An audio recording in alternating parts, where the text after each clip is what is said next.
तेरा कलाम रहेगा कायम पहाड़ जब ना रहे खुदाया, तेरे मुंह की एक बात भी टलेगी ना चाहे कुछ भी हो।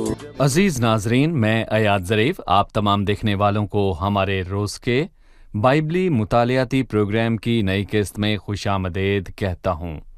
अभी हम हिस्कियल की किताब का मुताला कर रहे हैं, जो कि पुराने अहदनामे के अंबे अकबर की किताबों में से एक है, और आज की किस्त में हम 19वें और 20वें बाब का मुताला करेंगे।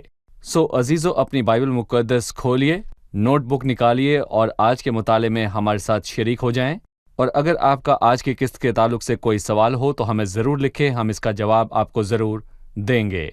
आज के प्रोग्राम का आगाज़ करने से पहले मैं स्टूडियो में आए खुदा के खादिम का खैर मकदम करूंगा। खुशामदीद भाई यूसुफ। शुक्रिया भाई। और हमारे दीगर मेहमानों को भी खुशामदीद। भाई, हम ये तस्लीम करते हैं कि हिस्कियल की किताब बाइबल मुक़द्दस की एक मुश्किल तरीन किताब है। हम खुद को कुछ नहीं समझते। जब हम इन हिस्सों की वजाहत करते हैं तो खुदा का रूह हम में से होकर बोलता है। हम इस किताब में खुदा के मकासद को जानने की कोशिश कर रहे हैं और हम 19वें और 20वें बाब तक पहुंच गए हैं। इसलिए मेहरबानी से दोनों अबवाब के लिए उन्वान तजवीज़ कीजिए। 19वें बाब के लिए इसराइल के उम्रा का नोहा।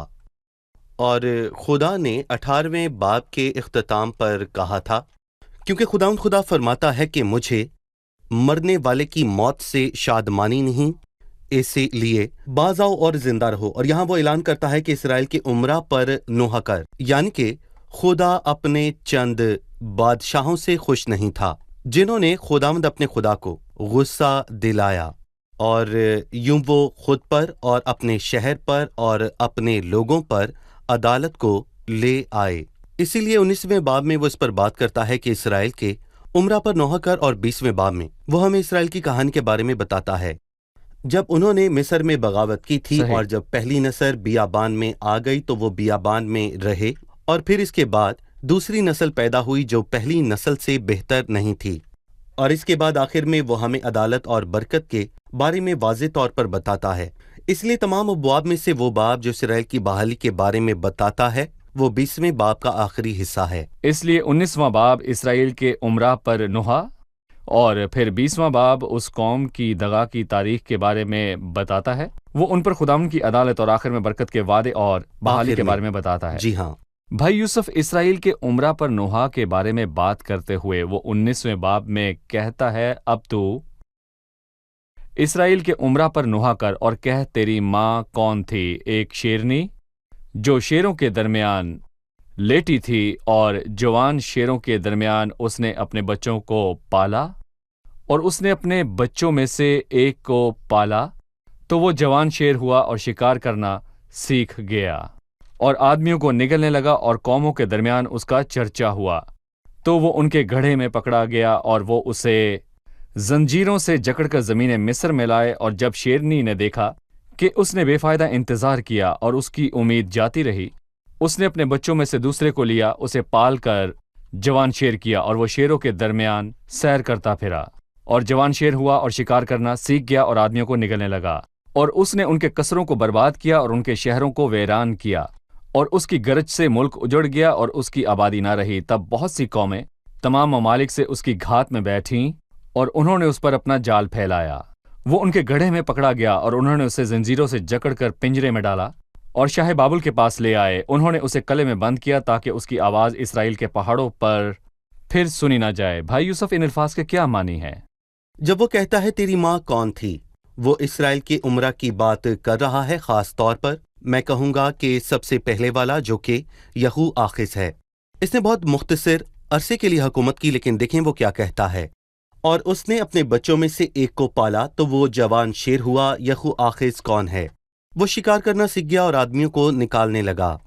देखें, अगरचे उसने ज्यादा देर सल्तनत नहीं की, उसने बस मैं कहूँगा कि 3 महीने ही सल्तनत की, लेकिन वो 3 महीने उसके लिए काफी थे कि वो आराम से शिकार सीख सके। और मैं यहाँ पर यह भी कहूँगा कि ये कैसी बुरी बात है कि ये शख्स दीनदार बादशाह यूसिया का बेटा है। और हम 18वें बाब की 5वीं आयत से इसको पढ़ना शुरू करते हैं। लेकिन जो इंसान सादिक है और उसके काम अदालत और इंसाफ के मुताबिक हैं, फिर वो रासबा शख्स की खुसूसियात का जिक्र करता है कि अगर उसके यहाँ बेटा पैदा हो जो राहजनी या खून रेजी करे کیا میں اسے اس کے باپ کی وجہ سے معاف کر دوں گا؟ اس کے برعکس میں اس کی عدالت کروں گا، اور جو کچھ اس نے راست باپ اور خون ریز بیٹے کے بارے میں کہا اس کو ہم 19ویں باب میں واضح طور پر دیکھتے ہیں۔ راہ پر چلتا رہا، نہ وہ دائیں مڑا نہ بائیں مڑا، لیکن وہ چند برے بادشاہوں کا ذکر کرتا ہے، جن میں سے میں کہنا چاہوں گا کہ یہاں پر پہلا بادشاہ یہو آخز ہے، اور ہم یرمیا 22ویں باب کی 10ویں آیت میں یہو آخز کے بارے میں واضح طور پر پڑھتے ہیں، اور یہاں پر لکھا ہے کہ مردہ پر نہ رو نہ ماتم کرو، اور اس کا مطلب کہ وہ یوسیہ پر نہ روئے، تو وہ پھر کس پر روئے؟ مگر اس پر جو چلا جاتا ہے، زار زار نالا کرو، کیونکہ وہ پھر نہ آئے گا اور اپنے وطن کو نہ دیکھے گا۔ وہ کون ہے جو چلا جاتا ہے اور واپس نہ آئے گا؟ یہو آخز وہ کہاں جائے گا؟ وہ مصر جائے گا۔ تو کیا تم یوسیہ کے لیے رو گے؟ یوسیہ نے اپنی خدمت پوری کر لی ہے، وہ اپنے مالک کے پاس چلا گیا ہے، بلکہ اس بادشاہ کے لیے رو جو صرف 3 ماہ کے لیے سلطنت کرے گا، اور فرعون اسے مصر کو لے گیا، اور پھر وہ نہ آئے گا کہ اپنے ملک کو دیکھے، اور اسی لیے خداوند مسلسل خبردار کرتا رہا۔ لیکن افسوس اسرائیل کے عمرہ پر ماتم کر، جی ہاں بالکل، جس طرح مسیح نے یروشلم پر نوحہ کیا جب وہ یروشلم میں داخل ہوا۔ اے یروشلم، آئے یروشلم، تو جو نبیوں کو قتل کرتا اور جو تیرے پاس بھیجے گئے ان کو سنسار کرتا ہے، اور یہاں وہ تقریباً 6 صدی پہلے ان پر نوحہ کرتا ہے، میں کہوں گا بلکہ ان تمام برے بادشاہوں پر جو اسیری کے وقت میں بادشاہ تھے۔ اس لیے پہلا شیر کا بچہ جس کے بارے میں وہ بات کرتا ہے یہو آخز کو ظاہر کرتا ہے جو مصر لے جایا گیا تھا۔ دوسرے شیر کے بچے سے کون سا بادشاہ مراد ہے جو بابل لے جایا گیا؟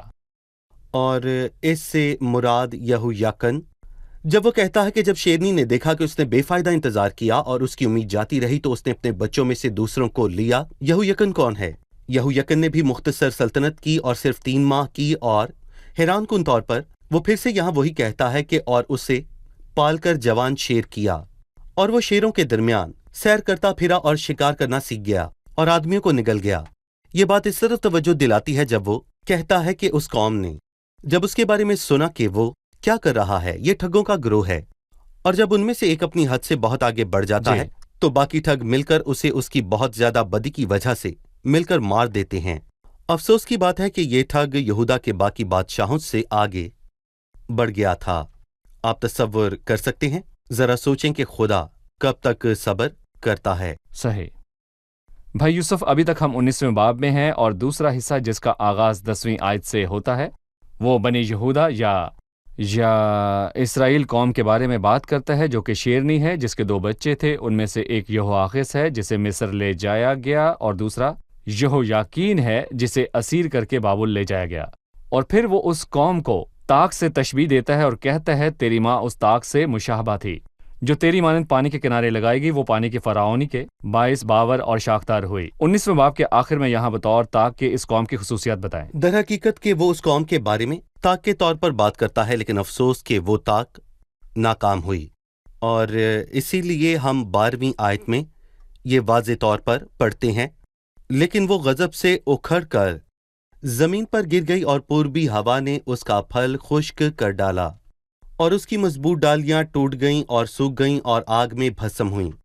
اور پھر ایک ہلکی سی امید پیدا ہوئی جب وقت پورا ہونے پر مسیح آیا، لیکن افسوس کہ انہوں نے آخری موقع سے بھی فائدہ نہ اٹھایا جب بادشاہ ان کے پاس آیا، وہ جو ان پر بادشاہی کرنے کو آیا تھا تاکہ بادشاہی اور جلال کو بحال کرے، لیکن اس شان و شوکت کو نہیں جو داؤد اور سلیمان کے دور میں تھی، بلکہ داؤد اور سلیمان کے دنوں سے بے حد زیادہ شان و شوکت کو انہوں نے اسے مسلوب کیا۔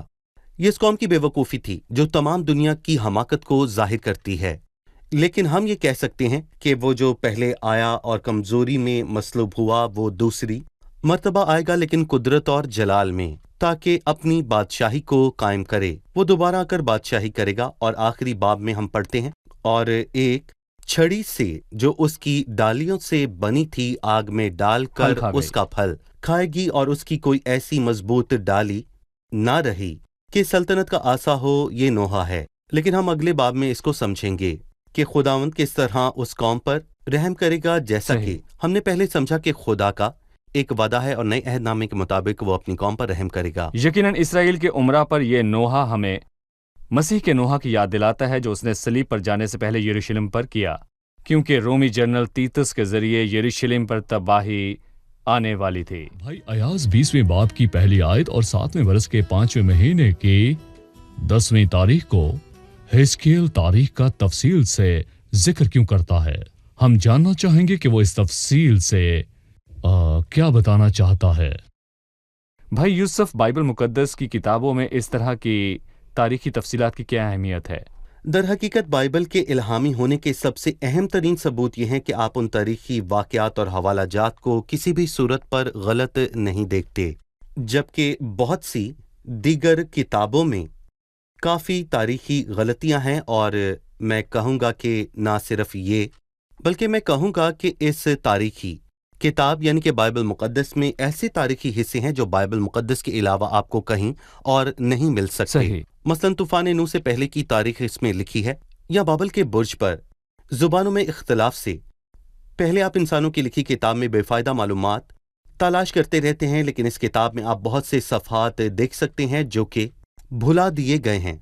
और यहाँ पर मैं ये भी कहूँगा कि बाइबल एक तारीखी हवाला है और इससे हम बहुत कुछ सीखते हैं। और फिर जैसा कि किसी ने खूब कहा है कि तारीख खुदा की कहानी है, इसीलिए हम तारीख में मसीह की कहानी को देखते हैं। और तारीख हमें वाज़े तौर पर बताती है कि मसीह का एक मकसद है और एक वाज़े हदफ है। और हमने इस किताब में पहियों को देखा जो कि सीधे जा रहे हैं और वो मुसलसल हरकत में हैं, एक मकसद की तरफ जा रही हैं। और तारीख का भी एक ही मकसद है कि ये हमें मसीह तक ले आए। शुक्रिया भाई यूसुफ। आपने जिक्र किया कि 20वां बाब उस कौम की बगावत का शुरू से जिक्र करता है जब वो बियाबान में थे और बाकी तमाम तारीख में, और उस कौम पर खुदाउन की तरफ से एक अदालत है, और फिर मुस्तकबिल में वापसी और बरक़ात का वादा है कि जब मसीह ज़मीन पर सल्तनत करेगा। मुझे शुरू से आखिर तक इस कौम की बगावत के बारे में बताएं। जैसा कि हमने इस बाब के हिस्सों में जिक्र किया है, 29वीं आयत में हमने देखा है कि इस कौम की तारीख को 3 हिस्सों में तकसीम किया गया है। और जो कुछ उन्होंने मुल्क मिस्र में किया, अगरचा खुदावंद ने उनको बचाया और उनको फलदार किया और वो बड़ी कौम बन गए, और बावजूद इसके कि फ़िरौन उनका नामो निशान मिटा देना चाहता था, ये सब कुछ मुल्क मिस्र में हुआ। और उन्होंने मिस्र में खुदावंद अपने खुदा के मुतल्लिक मैं कहूँगा कि कैसा रद्द-ए-अमल दिया। फिर वो उनको मुल्क मिस्र से अपने जोरे बाजू से निकाल आया और उन पर अपना हाथ बढ़ाए रखा। उसने मिस्र में इजाब दिखाए और बहरे कुलज़म को 2 हिस्से कर दिया, जो कि हैरान कुन था। और फिर वो 40 साल तक 20 लाख लोगों को खिलाता पिलाता रहा। ये रोजाना का एक मौजज़ा था, मतलब कि खुदा हर रोज मौजज़ा करता था। पहली नस्ल ने जो मुल्क मिस्र से निकली थी, उन्होंने खुदा के ताल्लुक से कैसा रद्द-ए-अमल जाहिर किया। और फिर दूसरी नस्ल जिसे खुदा मुल्क किनान में लाना चाहता था, क्या वो पहली नजर से ज्यादा बेहतर लोग थे? इसी बात को पहला हिस्सा वाजे करता है। और 20वें बाब की पहली आयत से लेकर बाब की आखिर तक यानी 29वीं आयत तक ये 3 हिस्से बनते हैं। 5वीं आयत से मुल्क मिस्र में लोगों की हालत। मैं एक जुमले का खुलासा करना चाहूंगा जिसका जिक्र हमने 8वीं आयत में किया, और मिस्र के बुतों को ना छोड़। हमें याद है कि जब वो मुल्क मिस्र से निकल आए और सीना के बियाबान में पहुंचे और मूसा पहाड़ पर गया और उन्होंने हारून से कहा, उठ हमारे लिए देवता बना दे जो हमारे आगे आगे चले, क्योंकि हम नहीं जानते कि इस मर्दे मूसा को जो हमको मुल्क मिस्र से निकाल कर लाया क्या हो गया। उन्होंने बछड़ा बनाया जो उन्होंने मिस्र में देखा था और कहा, ऐ इस्राएल, ये तेरा वो देवता है जो तुझको मुल्क मिस्र से निकाल लाया। आप खुदा को दूसरे खुदाओं से कैसे जोड़ सकते हैं जिसने मिस्र के खुदाओं पर अदालत को जाहिर किया? क्या तुमने कुछ सीखा? इंसानी दिल की हमाकत। जी हाँ, बिल्कुल। और फिर दूसरे हिस्से में 10वीं आयत से लेकर 17वीं आयत तक, क्या पहली नस्ल का दिल खुदा के लिए दुरुस्त था?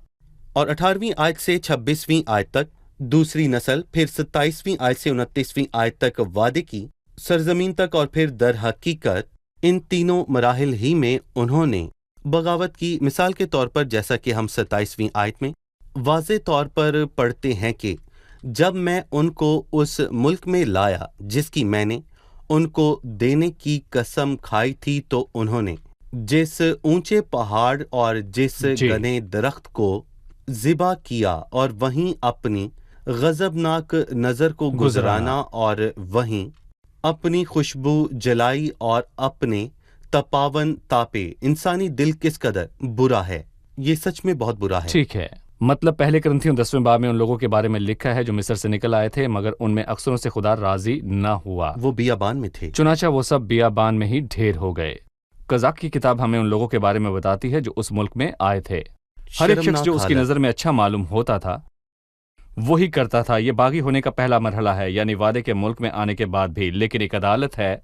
भाई यूसुफ, उस बागी कौम पर खुदावंद की अदालत की खुसूसियत के बारे में बताएं। जब आप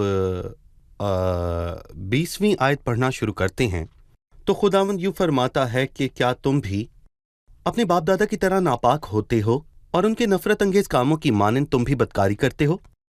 और फिर अदालत आई। खुदावंद खुदा फरमाता है, मुझे अपनी हयात की कसम, मुझसे कुछ दरियाफ्त ना कर सकोगे, और वो जो तुम्हारे जी में आता है हरगिज वकू में न आएगा, क्योंकि तुम सोचते हो कि तुम भी दिगर अक़वाम और कबाइल आलम की मानंद पत्थर और लकड़ी की परस्तिश करोगे। नहीं, तुम दूसरी अक़वाम की मानंद नहीं होगे, क्योंकि खुदावंद ने तुमको चुना है कि तुम उसके लोग हो। और खुदावंद फरमाता है कि मुझे अपनी हयात की कसम, मैं जोर आवर हाथ से और बुलंद बाजू से कहर नाजिल करके तुम पर सल्तनत करूंगा, और मैं जोरावर हाथ और बुलंद बाजू से कहर नाजिल करके तुमको कौमों में से निकाल लाऊंगा और उन मुल्कों में से जिनमें तुम परगंदा हुए फिर जमा करूंगा। लेकिन बुराई के बावजूद बरकत का वादा है। और 38वीं आयत के इख्तिताम के साथ ये शानदार तौर पर वाज़ेह है कि खुदावंद इसराइल के 10 कबीलों को जमा करेगा और बियाबान में उनकी अदालत करेगा, बिल्कुल जिस तरह उनके बाप दादा के साथ जब वो मिस्र से निकले थे। और दोहरे निताइज होंगे, रास्तबाज दाखिल होंगे और मसीह उन पर बादशाही करेगा और बदकारों की अदालत की जाएगी। और यही नहीं, बल्कि वो उस जलाली मुल्क में दाखिल भी ना होंगे। इसलिए वो उस कौम के बागीपन और अदालत के बारे में बताता है। लेकिन आखिरी वक्त के लिए बड़ी मुसीबत के बाद एक वादा है जब खुदावंद उस कौम को बहाल करेगा, खास तौर पर 10 कबीलों को। ठीक है, आइए मेहमान से उनका सवाल जानें। ये बात हम जानते हैं कि खुदा के कवानीन और हुक्म अच्छे हैं और ये हमेशा के लिए हैं, और जो कोई खुदावंद के हुक्मों के मुताबिक अमल करेगा वो जिंदगी पाएगा। इसलिए वो 25वीं आयत में कहता है, सो मैंने उनको बुरे आइन और ऐसे अहकाम दिए जिनसे वो जिंदा न रहें। भाई यूसुफ, 25वीं आयत में इसका क्या मतलब है? उनको बुरे आइन और ऐसे हकाम दिए जिनसे वो जिंदा ना रहें। बहुत से लोग यहाँ पर कुछ गलत सोचते हैं कि अहकाम से मुराद यहाँ पर शरीयत है, लेकिन ये बात बिल्कुल दुरुस्त नहीं है। 20वीं आयत में लिखा है कि इसलिए कि वो मेरे अहकाम पर अमल ना करते थे, बल्कि मेरे आइन को रद्द करते और मेरे सब्तों को नापाक करते थे, और उनकी आंखें उनके बाप दादा के बुतों पर थीं, जिसके नतीजे में मैंने उनको वो आइन दिए जो बुरे थे, जब तक कि तुम बुत परस्ती और नापाकी को पसंद करोगे और गैर कौमों की तरह चलाओगे और फिर वो चाहोगे। सही। और ये बात हमें अमाल के 7वें बाब की 39वीं आयत में नजर आती है जो मूसा के बारे में है, और ये बात हमें स्तिफनुस की कही हुई बात याद दिलाती है। लिखा है, उसी को जिंदा कलाम मिला ताकि हम तक पहुंचा दे, मगर हमारे बाप दादा ने उसके फरमाबरदार होना ना चाहा, बल्कि उसको हटा दिया और उनके दिल मिस्र की तरफ माइल हुए। बस खुदा ने मुंह मोड़कर उनको छोड़ दिया ताकि आसमानी फौज को पूछे, क्या तुम बुत परस्ती की इबादत पसंद करते हो? ये अदालत के हवाले किया जाना जी, था। अदालत के हवाले कर दिया गया। उसने उनकी मुराद तो पूरी कर दी, पर उनकी जान को सुखा दिया। जी भाई क्या यूसुफ। तुम गैर अक़वाम के नापाक बुतों की पैरवी करना चाहते हो? जो कुछ तुम लेना चाहते हो लो, लेकिन यकीनन ये खुदा सही। के आइन नहीं हैं, क्योंकि खुदा के आइन रास्त हैं और खुदावंद की शरीयत कामिल शरीयत है। जी हाँ, शुक्रिया। अब हम अपने मेहमानों से एक और सवाल जानेंगे। 37वीं आयत, और मैं तुमको छड़ी के नीचे से गुजारूंगा और अहद के बंद में लाऊंगा। छड़ी के नीचे से गुजारने का क्या मतलब है? भाई यूसुफ, क्या यह तरबियत की छड़ी है या किसी और किस्म की छड़ी है? ये आयत कदीम इसराइल के चरवाहों की तस्वीर पेश करती है कि वो क्या करते थे, और शायद वो अब भी ऐसा ही करते हैं।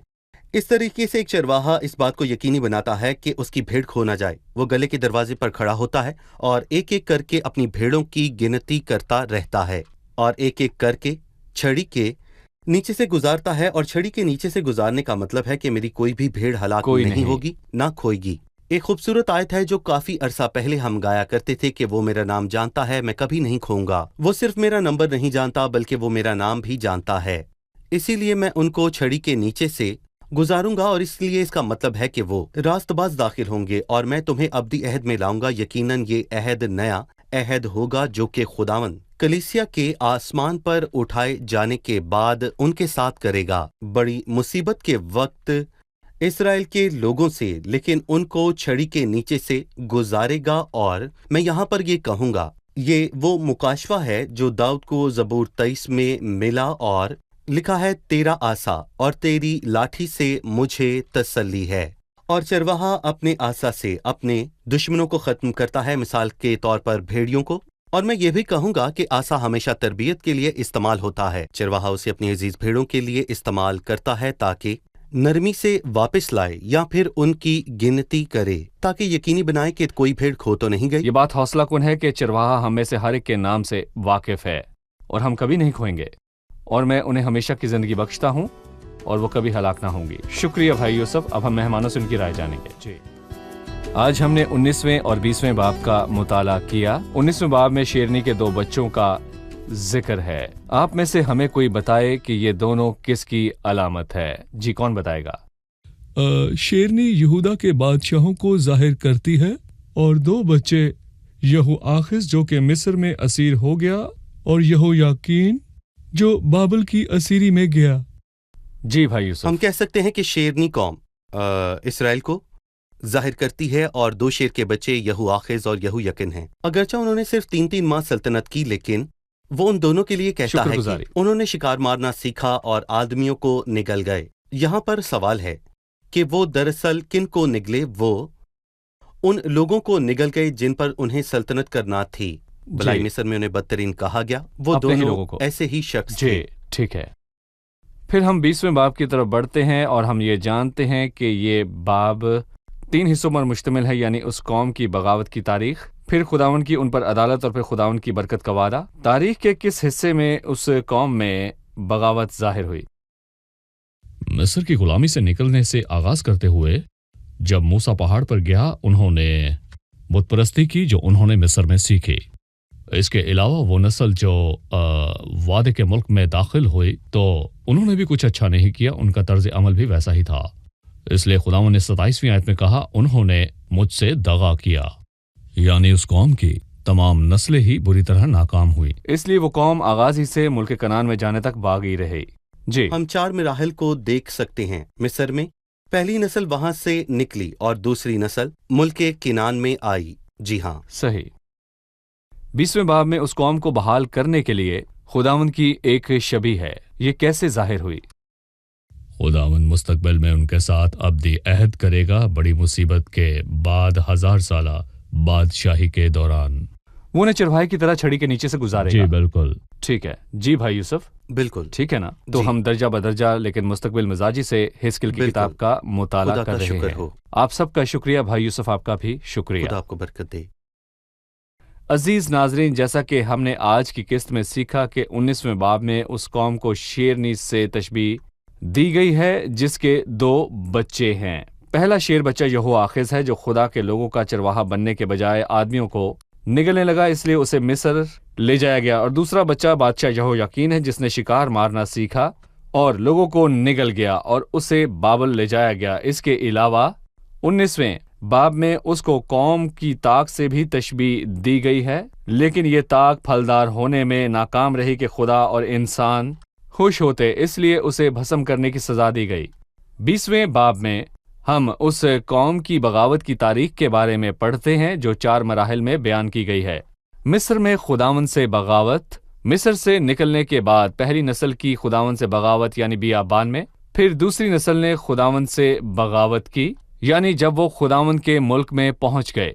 हम ये भी सीखते हैं कि उस कौम की बगावत के नतीजे में खुदावन ने उनकी अदालत की और फिर मुस्तकबिल के लिए बतौर चरवाहे के खुदावन की तरफ से वादा है जब अपने लोगों को भेड़ों की तरह लाएगा और उन्हें छड़ी के नीचे से गुजारेगा और कोई भी नहीं खोएगा। मुस्तकबिल में मुकम्मल बहाली होगी।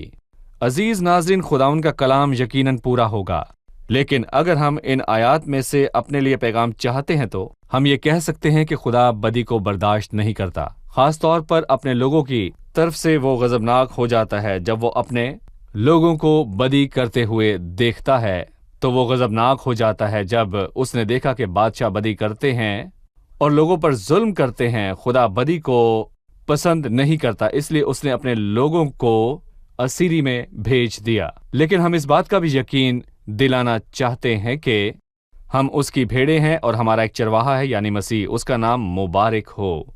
उसने कहा, मेरी भेड़ें मेरे हाथ में हैं, मैं उनको हमेशा की जिंदगी देता हूँ, वो कभी हलाक ना होंगी। ऐसे लोगों का भी कभी यकीन ना करें जो आपसे कहते हैं कि उसका हाथ थामे रहो वरना खो जाओगे। ऐसे लोगों का कभी यकीन ना करें जो आपसे कहते हैं जिस कदर मुमकिन हो आप कुछ करें, और अगर आप नाकाम हो गए हैं तो आपकी आसमान पर जाने की कोई गारंटी नहीं है। आपको चरवाहे के हाथ में रखा गया है और वो आपको कभी नहीं भूलेगा। आसमान पर हमारे लिए मेरास रखी गई है और खुदा की कुदरत से हमारी हिफाजत की जाती है। अगले प्रोग्राम में आपसे फिर मुलाकात होगी। खुदावंद आपको बरकत दे।